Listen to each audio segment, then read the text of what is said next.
جب حضرت شعیب کی نصیحتوں کا ان پر اثر نہ ہوا تو پھر اللہ تعالیٰ نے انہیں بھی عذاب سے ہلاک کر دیا۔ آیت نمبر 94 میں فرمایا کہ جب ہمارا عذاب آیا تو ہم نے اپنی رحمت سے حضرت شعیب اور ان پر ایمان لانے والوں کو بچا لیا، اور ظالموں کو ایک زبردست چنگاڑ نے پکڑ لیا تو صبح وہ اپنے گھروں میں اوندے منہ پڑے تھے، گویا وہ کبھی وہاں آباد تھے ہی نہیں۔ آیت نمبر 96 میں حضرت موسیٰ علیہ السلام کو عطا کیے جانے والے 9 معجزات کا ذکر ہے۔ پھر فرعون اور اس کے پیروکاروں کے باطل روش کے باعث ان کی ہلاکت کا بھی ذکر فرمایا، اور دنیا اور آخرت میں انہیں ملعون یعنی لعنتی قرار دیا۔ جن بستیوں کو اللہ تعالیٰ نے ہلاک کیا ان میں سے بعض کے آثار موجود ہیں اور بعض کے آثار تک معدوم ہو چکے۔ ان میں سے ہر بستی والے اپنے ظلم کے باعث ہی ہلاک ہوئے۔ اللہ تعالیٰ کسی پر ظلم نہیں فرماتا، لوگ خود اپنی جانوں پر ظلم کرتے ہیں۔ جو شخص عذاب آخرت سے ڈرتا ہے اس کے لیے اس میں نشانیاں موجود ہیں۔ آیت نمبر 106 سے اللہ تعالیٰ نے انجام کے اعتبار سے لوگوں کی 2 قسمیں بیان کی۔ 2 قسمیں فرمایا، ایک ہیں سعادت مند لوگ اور دوسرے ہیں بدبخت۔ فرمایا بدبختوں کا ٹھکانہ جہنم ہے جس میں وہ ہمیشہ رہیں گے، اور نیک بختوں کا ٹھکانہ جنت ہے، وہ ہمیشہ اسی میں رہیں گے، اور ان کے لیے اللہ کی طرف سے نا ختم ہونے والی عطائیں۔ آیت نمبر 110 میں حضور صلی اللہ علیہ وسلم کو تسلی دی گئی کہ جس طرح یہ لوگ قرآن کے بارے میں اختلاف کرتے ہیں، اسی طرح قوم موسیٰ نے تورات کے بارے میں بھی اختلاف کیا تھا، اور اللہ نے ان کے اعمال کا پورا بدلہ انہیں دیا۔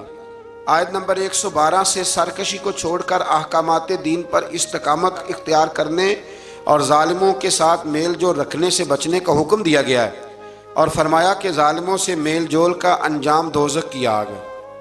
ہم لوگ نہ شکوہ کرتے ہیں، کسی حکومت کو بنے ہوئے 6 مہینے گزرتے ہیں تو شکوہ شروع ہو جاتا ہے، حالانکہ وہ خود تو نہیں نہ بنتے، ان کو کوئی بنانے والا ہے۔ تو ظالم کا جو مددگار ہوتا ہے وہ بھی ظالم ہوتا ہے، اس لیے احتیاط کریں۔ اور یہ صرف سیاستدانوں کی بات نہیں، دنیا کے ہر معاملے میں آپ غور کریں کہ آپ کسی ظالم کے مددگار تو نہیں۔ اللہ تعالی ہمیں حق پر استقامت عطا فرمائے۔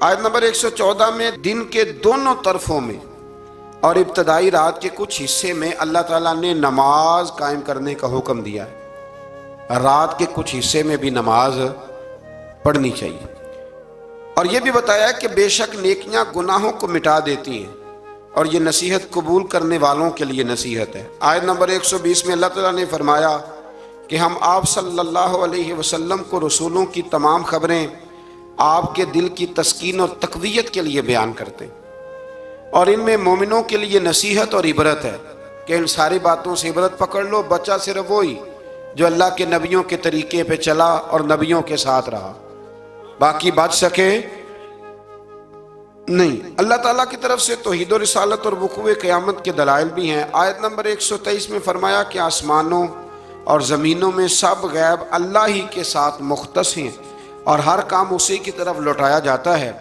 آپ اسی کی عبادت کیجئے، اسی پر توکل کیجئے، اور آپ کا رب لوگوں کے اعمال سے غافل نہیں ہے۔ اسی پارے میں نا آگے سورۃ یوسف شروع ہو رہی ہے۔ اس کو اللہ تعالیٰ نے کہا ہے کہ یہ بڑا پیارا قصہ ہے، احسن القصص کا، قصوں میں سونا قصہ۔ تو یہ کچھ 12ویں پارے میں اور کچھ 13ویں پارے میں ہے۔ میں نے یہ ارادہ کیا ہے کہ یہ ایک ہی دن پوری بیان کی جائے، وہ آدھا معاملہ ہو جائے گا نا تو کچھ تھوڑا سا نا ربط، میں چاہتا ہوں کہ قرآن میں تو ربط ہے، لیکن ہم جب بیان کریں گے تو شاید ہماری گفتگو میں ربط، یہ احسن القصص ہے، اور اتنی شاندار اس کے اندر باتیں، اور کوئی انسان اگر مکمل ہونا چاہے تو حضرت یوسف علیہ السلام کے قصے کو پڑھے، اور کوئی شخص اگر صحیح معنوں میں خدا کے فضل سے آگے بڑھنا چاہے تو اس کے لیے یہ بہت بڑی عبرت ہے۔ اللہ تعالیٰ توفیق عطا فرمائے۔